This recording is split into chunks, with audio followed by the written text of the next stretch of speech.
Welcome back to West Texas View.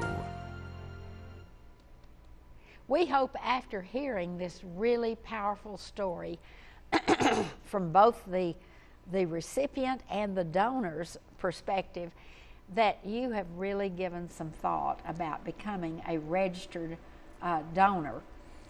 And I want to tell you the steps. You can just do the simple thing like checking the box on your driver's license. But to be a really serious donor, there's a little bit more to it.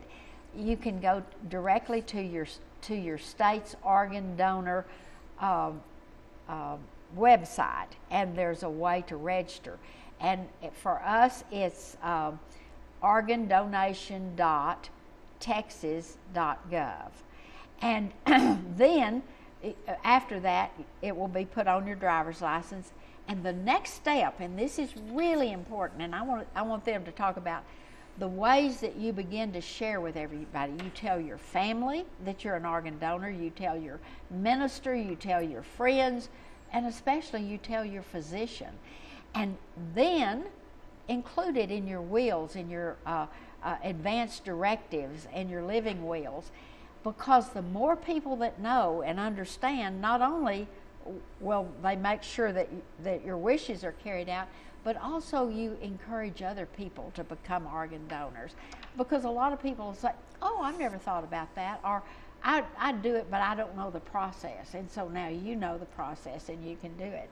The other thing, though, that I want you to think about is how, if you have had something, whether it's breast cancer or kidney failure, how you share your story and it inspires or motivates or gives hope and encouragement to other people. And I know that one of the things you've done is you've gone into your churches and you've both gone together and told the story. In fact, we've got this wonderful picture of you standing in your own church and introducing Linda and her family, including one of her children and in-laws, and your own wife was standing up there, and you told your story. And what impact did that have on that audience? Well, I assumed that most of the people in my church were just like me, that the thought of doing this had never really seriously entered their mind. And so I thought if we could come into the church and tell our story and let those people hear and see the difference that it could make in somebody's life. See real people getting these transplants. That's right. And giving them. Because so many times these are just statistics to us and they're not real people and we don't put a face on it.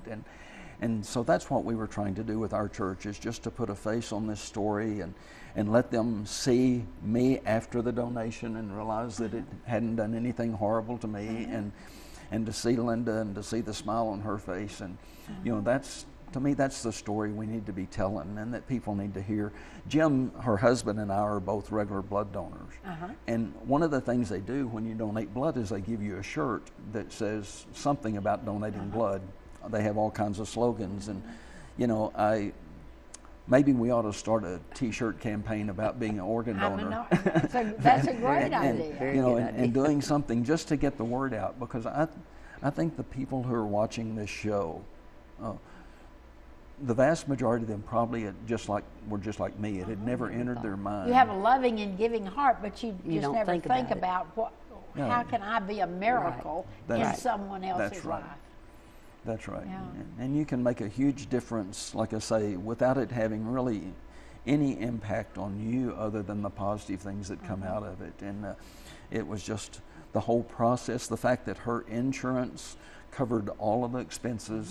The only thing I had was being off work, you know, for a few weeks and whatever, and traveling back and forth to Dallas. But it, you know, her insurance covered everything in terms of the medical exams and the operations and the recovery and whatever in the hospital there. And it's just you know, it's not a huge imposition on you to do this. It's just such a blessing, and to have a whole new family that you're a part of. And I went on the one of the websites. This happened to be Mayo Clinic's website about organ donation, and there was a whole list of stories there, and one of them was a mother who said, my 17-year-old son was killed in a car accident, And the minute they called me, something came into my mind that I remembered him saying one time that when he died, he wanted to give his organs. And she said, now I have 29 new best friends that are keeping my son's memory alive because they got parts of his body, whether it was eyes, lungs, skin, or whatever. 29 people are healthier and maybe living because of they didn't just throw those organs away or bury them deep in the ground or something. And that's our story today, is to say, be a miracle in somebody's life.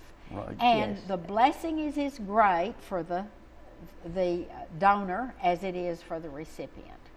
Yes, and the families of both of your families have been impacted, and so it's just amazing. And one of the things that we've talked about all through the last 3 programs is that we've quoted a lot of statistics, and those don't mean anything until they're connected to you. That's right. That's right. And just think of that, you probably had never thought much about breast cancer until it hit your wife. Right. And then now you say, let's do everything we can to get research and research dollars, and let's do everything we can to support those who have cancer. And the same way with families that suddenly are faced with heart failure or something at a young age. But in looking at this about organ donations, I had never thought, in fact, I don't think I'd ever even heard about tissue being donated. So if you're an organ donor, they can take tissue off, and they said it is hardly ever rejected by anybody, so there's not as much match problems or anything. And but when I read the statistic, 28,000 in 1 year got transplants, 1 million got the tissue, but 1,000 died waiting. 1,000 people. What if one of those was our relatives? Right. I cannot thank you enough for coming, for making the trip, both of you, to come and be on the program and tell your story firsthand.